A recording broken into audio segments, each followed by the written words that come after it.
This is Veso from Chaos. In this tutorial, we are going to take a look at how to set up the shading for a character in Maya using the V-Ray render engine. First, we are going to look at setting up the shaders for the clothing of the character. Next, we'll cover the creation of a metal shader using the V-Ray Metalness workflow. After that, we are going to take a look at how to set up the shader for the eyes of the character. Next, we'll cover the shading of the skin. And finally, we'll set up a hair shader. Here in Maya, we have a simple scene containing some sort of an entrance gate to a medieval castle.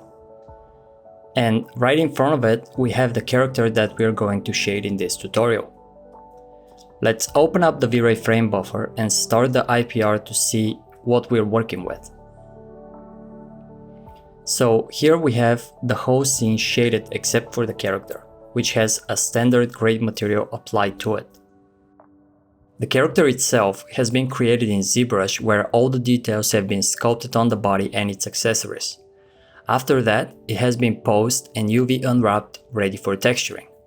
The textures of the character have been created in Substance Painter and exported to be used in Maya for the shading process and final look of the character.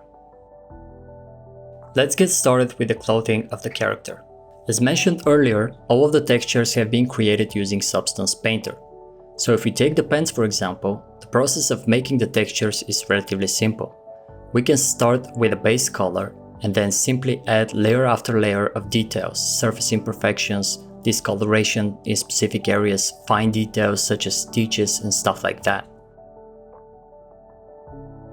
After we are happy with the results, we can simply export the textures from Substance and bring them into Maya. Now back in Maya, let's go ahead and create a standard V-Ray material and assign it to the pants object. After that, let's start the IPR from a camera that is focused on the pants area. By pressing and holding the Start IPR button, we can easily switch between cameras, a very nice and convenient feature. Now what we need to do is bring in the textures exported from Substance Painter earlier. In the case of the pants, there are only 3 textures that need to be imported: diffuse, glossiness, and a normal map. It's important to note that in order to work correctly, textures for the normal map and glossiness need to be imported with no gamma applied. In Maya, we can simply set the color space to raw for those textures. Once we have all of the textures needed, we can go ahead and plug them into our V-Ray material. Let's plug in the normal map into the normal map slot. Then turn on the reflections of the material all the way and plug in the glossiness map, which would control how reflective the surface would be. Finally, we can plug in the diffuse texture to bring in the color information. Since the lighting of our scene is not the same as the one that has been used in Substance Painter, the textures that we bring in from there might look different. In our case here, the color of the pants is significantly darker than what it needs to be. To adjust that, we can simply add a Remap HSV node to the diffuse and tweak the saturation or intensity of the texture. So let's try increasing the intensity value to something like 2 and see what will happen. Now that looks much better and it suits the rest of the scene nicely. As a final touch, we can add a sheen on top of the material to make it look softer, more like fabric. The sheen rollout gives us control over the color and amount of the sheen effect. The glossiness parameter controls how sharp the sheen reflections are. If you make the sheen color a white bright color, you can see the effect as a nice fall off on the edges of the mesh. Of course, we'll need a much more subtle color value, something that is not going to attract much attention but at the same time give that nice soft cloth look and feel. Using the exact same approach, we can create the materials for the rest of the clothes. To save time, I've already prepared shaders for the shirt and the shoes of the character. Let's go ahead and assign them. Let's select the shirt object and assign the corresponding material for it. The exact same thing with the material for the shoes. So just like that, we've shaded the clothing of the character. Now let's take a quick look at how we can create the material for the armor. For the breastplate armor that our character is wearing, we need to create a metal material. To make it look more interesting, we can introduce some scratches and wear on the surface of the armor. In Substance Painter, we can start off with some of the metal presets and add multiple layers of scratches, dirt, surface imperfections, and so on. This way we can get a more worn out look. After we're happy with the result, we can export the textures from Painter and go back to Maya to set up the material. First, let's start the IPR from the armor camera and create a new V-Ray material.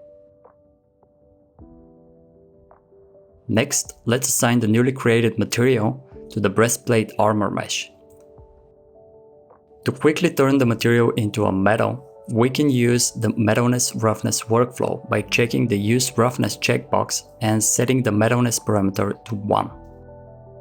This will turn the shader into a very shiny, chrome-like material. By changing the diffuse color, we can make it look like gold, for example.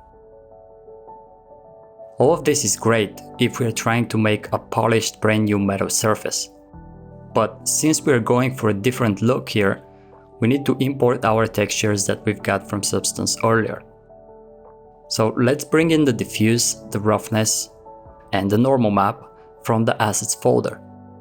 Again, we need to make sure the roughness and normal maps need to have the color space parameter set to raw.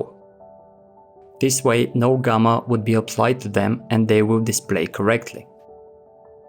Finally, we can simply plug in the texture maps into their corresponding slots. Normal map would go into normal, roughness into roughness. We need to enable reflections by setting the reflection color to white. And in the end, diffuse map into diffuse slot. Using that exact same approach, we can make the material for the trumpet that the character is holding. To save time in repeating the process, I've already set up the material. Let's go ahead and start the IPR from the main camera so we can see the full-sized character. We can simply select the trumpet geometry and apply the material to it. So far so good. We've shaded all of the character's accessories. What is left are the eyes, skin, and hair shaders. Let's start by shading the eyes. First, let's start the IPR with the face camera. Each eye has been made up from two spherical objects. The inner part is a little bit smaller and represents the actual eye, with the iris and everything. And the outer part is sort of like a shell, which would be completely see-through refractive object. Okay, let's take care of the outer part first. We need a standard V-Ray material for it. And we need to make it like a glass material. No diffuse, and we set the reflection and refraction all the way to white. Next, let's go ahead and set up the shader for the inner part of the eye. We can start by creating a V-Ray blend material and a fast SSS material, which we can plug into the blend material base slot.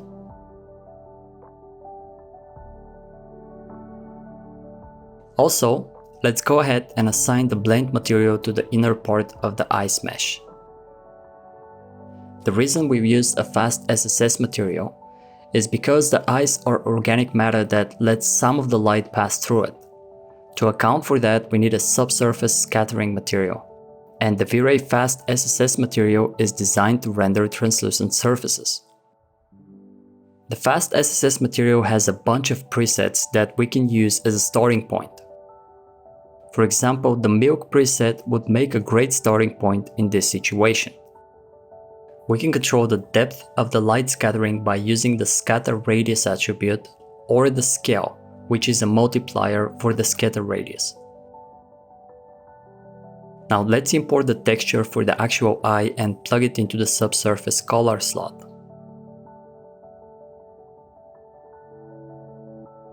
At this point, we can tweak some of the fast SSS material settings to achieve the look we are going for.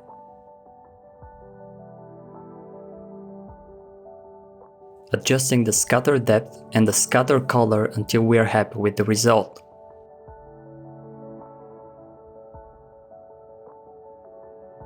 The texture of the eye that we've used is of brown eyes, but what if we want blue or green eyes, for example? We can create a remap HSV node and change the hue of the texture to make the eyes appear green. We can also layer a shiny metallic type of material on top of the current one to make the eye color stand out more.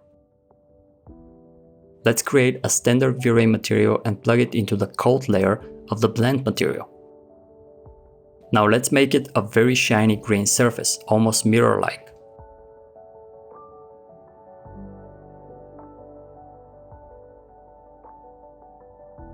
Lastly, we need a texture mask to control the blend amount.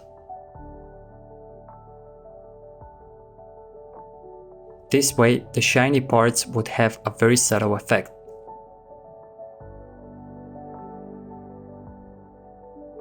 Next, let's go ahead and shade the skin of the character. For that, we've used the V-Ray all-surface material, which is mainly designed for shading of skin and produces great results. The first thing we need to do is to enable the subsurface scattering by setting the SSS mix attribute to 1. While setting up the material, I usually like to give the diffuse more of a skin tone color. Later we will replace it with a texture map. The diffuse serves as the main color of the material, the one that is on the very top of the surface of the object. Each of the SSS layers after that would go deeper and deeper into the surface of the object. We can tweak the SSS color and radius to accomplish different types of skin. The radius attribute specifies the distance the light is scattered inside the volume. The default colors are great for working with human skin, so in the case of this tutorial, I'll leave them as is and only tweak the radius attributes a little bit. As mentioned earlier, we can use a texture instead of a flat color value to make the skin more interesting and believable. For this particular character, I've used Substance Painter to paint the skin texture. Started off with one of the skin presets and added on top of that several layers of skin details just to add some variation to the overall color. Once the skin texture maps are painted and exported, we can bring them to Maya and plug them into their corresponding slots. In the case of the skin, we have 3 texture maps that need to be imported: diffuse, roughness, and a normal map. Let's make sure we set the color space to raw for the roughness and normal maps. Next, we need to plug them into the normal and roughness texture slots.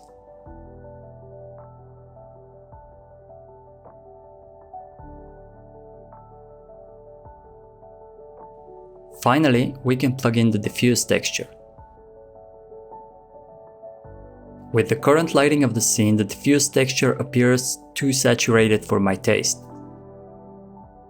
An easy adjustment would be to lower the saturation using a remap HSV node.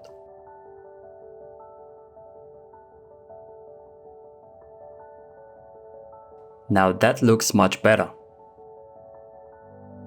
Okay. In several easy steps, we've managed to create a pretty decent looking skin. Now, let's take a look at how to shade the hair of the character. For shading the hair, we've used the V-Ray Hair Next material, which is specifically designed to render hair and fur based on the physiology of real hair. Let's go ahead and apply the material to the hair and the eyebrows of the character.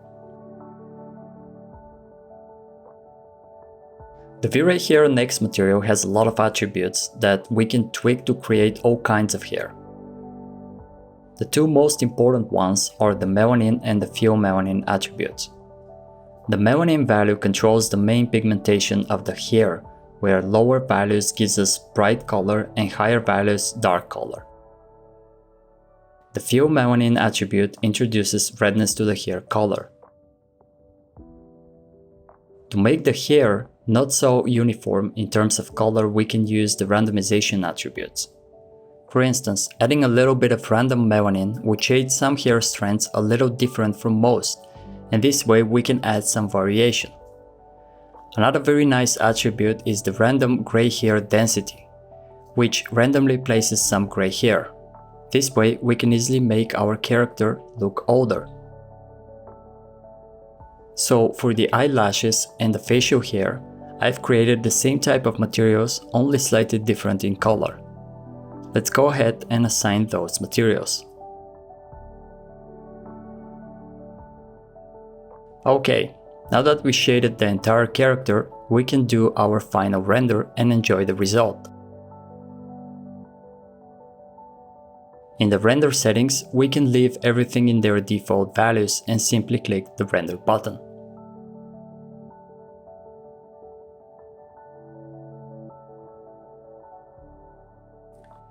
In this tutorial, we've shaded the entire character and its accessories.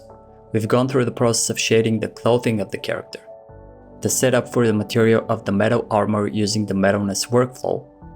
After that, we look at how we can shade the eyes of the character, how to set up the skin material, and finally we've explored the hair material and some of its attributes.